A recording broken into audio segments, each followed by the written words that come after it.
Welcome back to Up Front. The recall elections of 4 members of the Mequon-Thiensville School District is drawing national attention.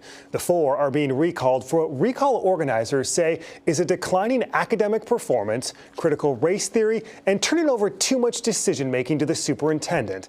The election is set for November 2nd, and we're talking now with Wendy Francoeur, one of the 4 Mequon-Thiensville board members being recalled. Wendy, thanks for joining us and welcome to Up Front.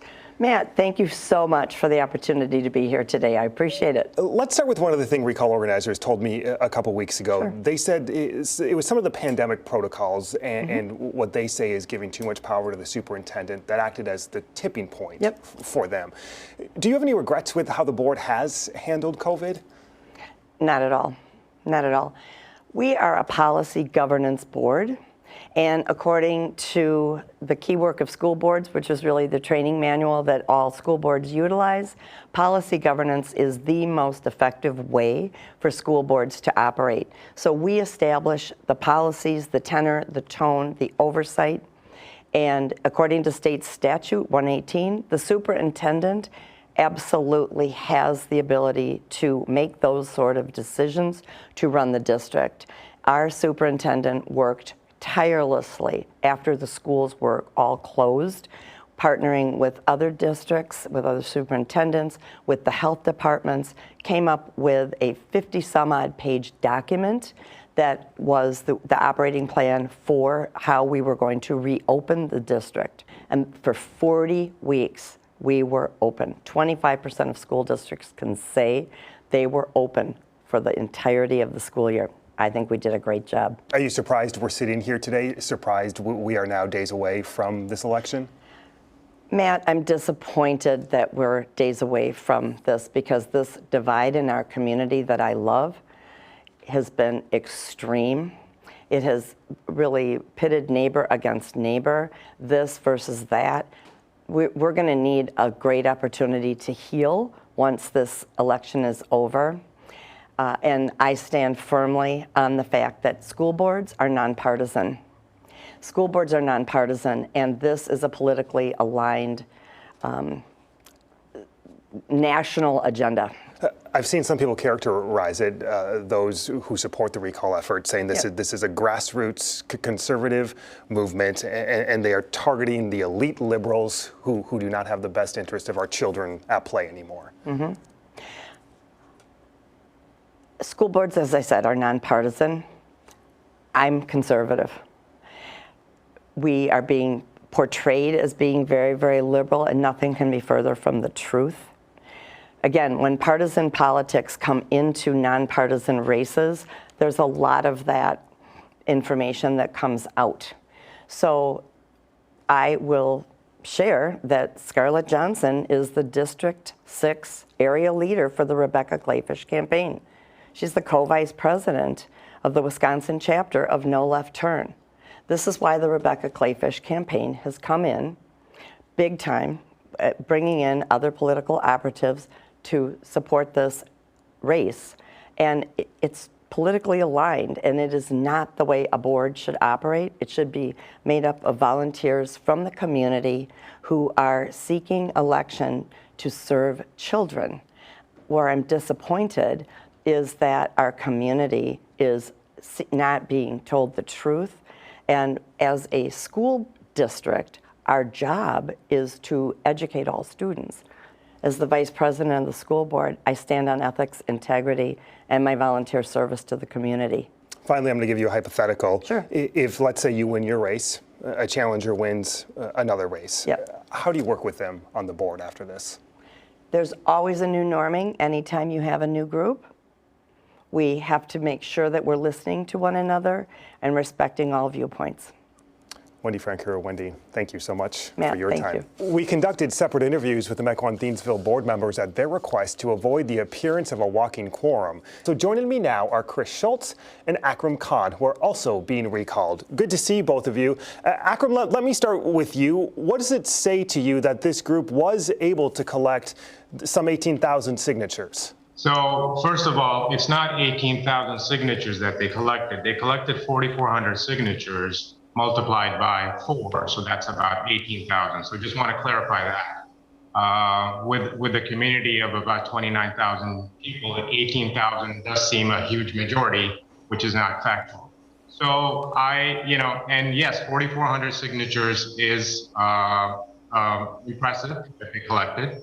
There was some, I believe, information that was not quite, accurate that was disseminated, and the signatures that they collected was based on multiple things that we're hearing now that people were told. Chris, you were a teacher in this district for some 17 years. What has this recall done to this community? Oh, it's divided it. It's wounded it.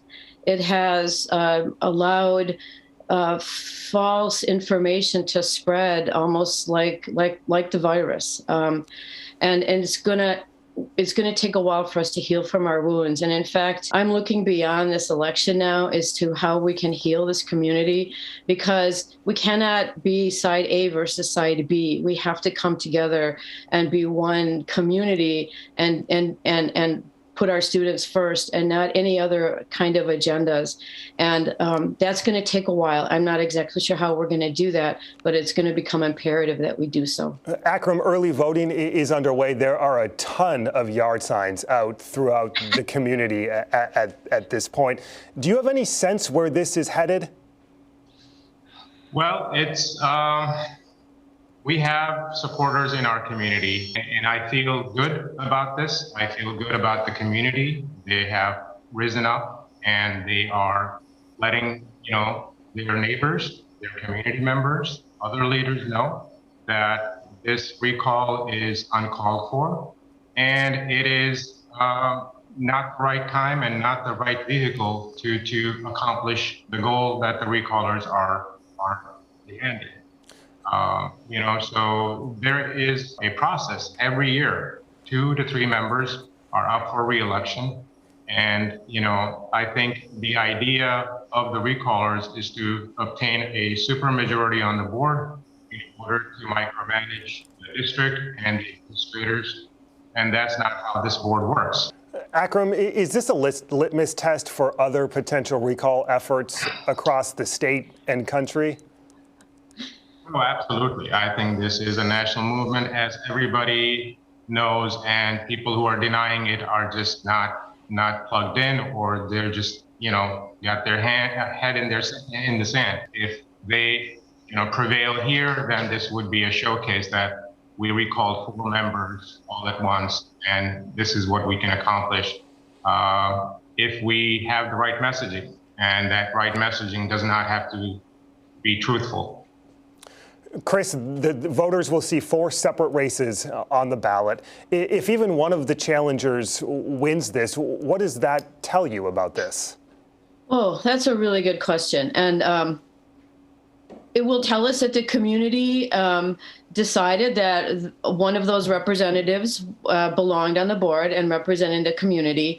I have been very careful in my thought process and my social emotional health to make sure that I am ready to welcome any new member that does appear on our board, that does join our board, because ultimately we must all work together, and we must be able to speak with one voice, and we must be able to collaborate and cooperate for the best of our students. The thing, Matt, that you need to understand is that removing 4 incumbents all at once leaves a huge gap in the operation of the board. There is, a learning curve when you first join. It is going to be a huge challenge for the current president of the board, and that would just, throw things into chaos. Early voting is underway. The election a week from Tuesday. Akram Khan, Chris Schultz, both of you, thank you for your time. Thank you, Matt. The voter information website Ballotpedia says Wisconsin ranks 2nd in the nation for the number of school board recall efforts this year. There are at least 4 other active school board recall efforts going on in Wisconsin, including in Kenosha, Manitowoc, Stevens Point, and Sparta. Coming up, findings from the nonpartisan audit of the 2020 election in Wisconsin.